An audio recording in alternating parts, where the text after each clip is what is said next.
주님께서 여러분과 함께 마르코가 전한 거룩한 복음입니다.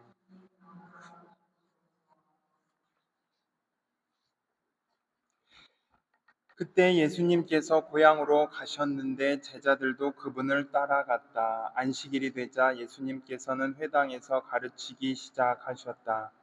많은 이가 듣고는 놀라서 이렇게 말하였다. 저 사람이 어디서 저 모든 것을 얻었을까? 저런 지혜를 어디서 받았을까?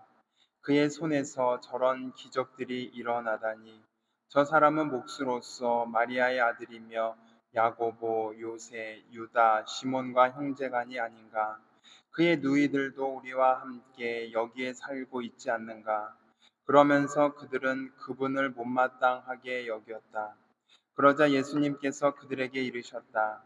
예언자는 어디에서나 존경받지만 고향과 친척과 집안에서만은 존경받지 못한다. 그리하여 예수님께서는 그곳에서 몇몇 병자에게 손을 얹어서 병을 고쳐 주시는 것 밖에는 아무런 기적도 일으키실 수 없었다. 그리고 그들이 믿지 않는 것에 놀라셨다.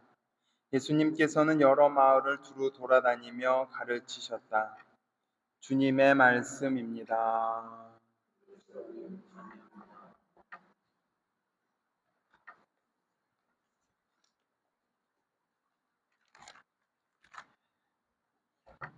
우리는 살아가면서 내 자신을 많이 바라보고 있으면서도 또 한편으로는 다른 사람을 또 많이 바라보기도 합니다.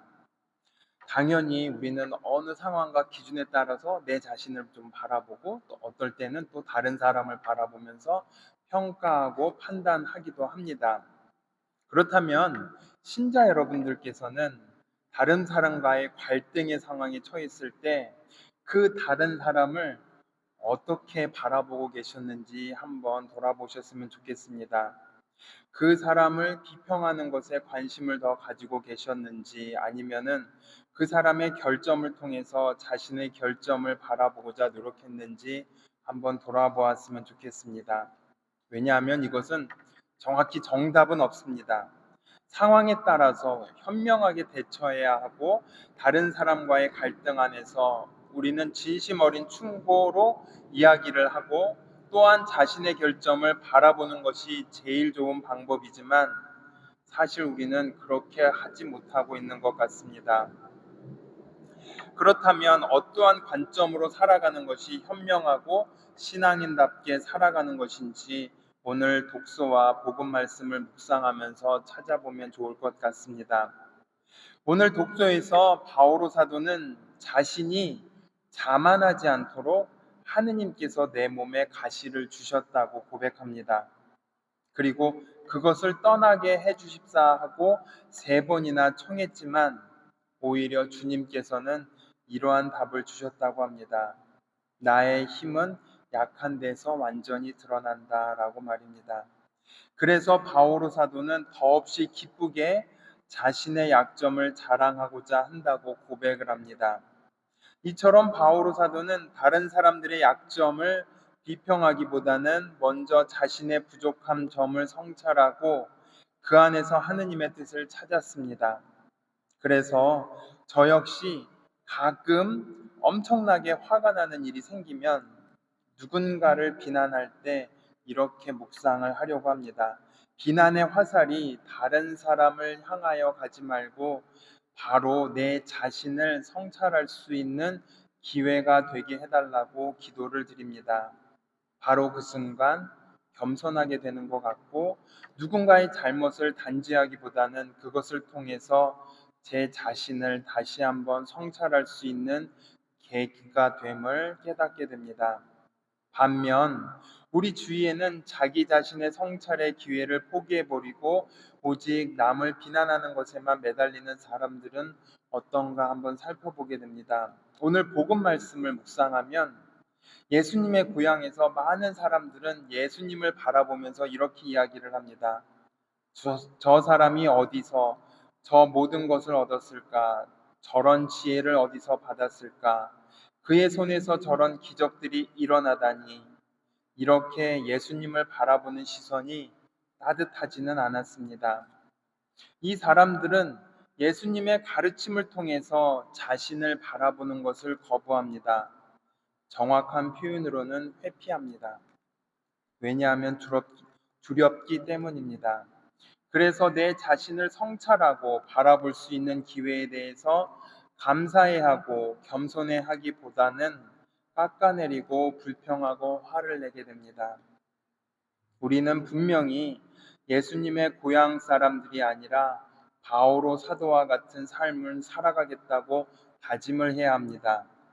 그래서 나의 약점을 자랑하고자 노력하지만 그것은 그렇게 쉽지는 않은 것 같습니다. 그래서 저는 오늘 신자 여러분들께 이렇게 말씀드리고 싶습니다. 무슨 일이 생기든지 간에 내 자신의 감정을 흔들어 놓는 그 순간에 무조건 자신을 먼저 바라보고 성찰하십시오라고 말입니다. 남을 바라보고 이렇게 판단하기보다는 무조건적으로 나를 먼저 바라보십시오라고 말입니다. 그것이 좋은 감정이든 나쁜 감정이든 문제가 되지 않습니다.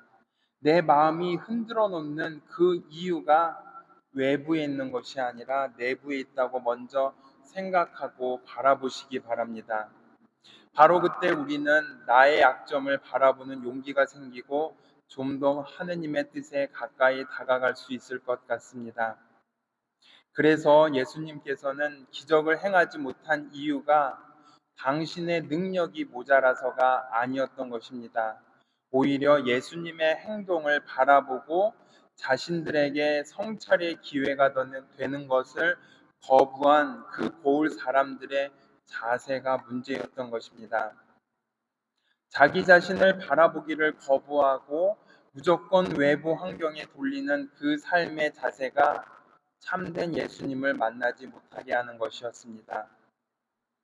우리는 완전한 사람이 아닙니다.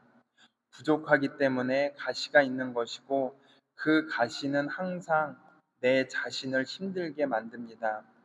그런데 그 힘들게 하는 가시가 바로 우리를 하느님께로 초대하고 있다는 사실도 잊지 말아야 하겠습니다. 왜냐하면 나의 약점을 알고 있다는 것은 기본적으로 뭐가 있다는 것이죠?